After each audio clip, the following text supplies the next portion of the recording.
আলহামদুলিল্লাহ, মাদ্রাসায় আমাদের সকলের মাথায় পাগড়ি হচ্ছে। আপনারা সবাই যে আপনি লাগান আমাদের মাদ্রাসার সহসভাপতি হাজি মুজাম্মিল সাহেব, আমাদের মাদ্রাসার সহসভাপতি হাজি মতিউর রহমান সাহেব পাউড়িয়া, উনিও উপস্থিত রয়েছেন।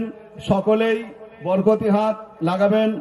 আমার উস্তাদে মোহতারাম হযরত মৌলানা মুফতি শহীদুল্লাহ সাহেব কাসেমি দামাত বরকাতুহুম স্টেজে রয়েছেন। আমাদের শাইখুল হাদিস আলহামদুলিল্লাহ, এখন মাথা পাগড়ি দেওয়া হচ্ছে এই মুহূর্তে। তো সকলেই এই পাগড়িওয়ালা ছেলেদের জন্য দোয়া করবেন, আল্লাহ এদের দিয়ে দিনের খেদমত যেন কবুল করে, আমিন। আমাদের শাইখুল হাদিস হযরত মৌলানা মুজিবুল্লাহ সাহেব কাসেমি রয়েছেন।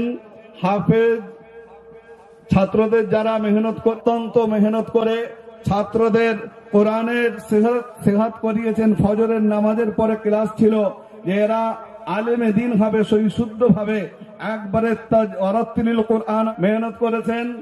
আরো আমাদের আসাতিজা গণ সকলেই মেহনত করেছেন, পরিশ্রম করেছেন। আমরা সকলেই দোয়া করব, তাদের অক্লান্ত দিচ্ছি। আলহামদুলিল্লাহ, দীর্ঘদিন অপেক্ষা করার পরে আমরা শেষ বিদায়ে একে অপরের সাথে মোলাকাত করছি।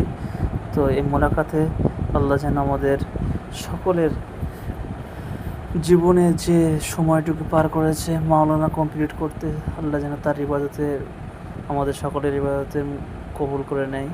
তো আমাদের জন্য সকলেই দোয়া করবেন। আমরা একে অপরের সাথে মোলাকাত করছি।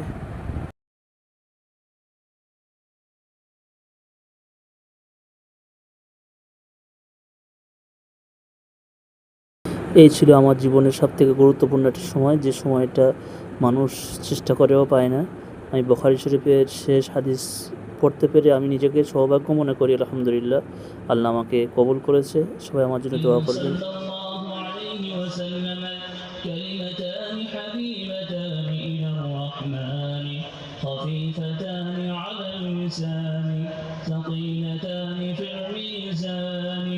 سبحان الله وبحمده سبحان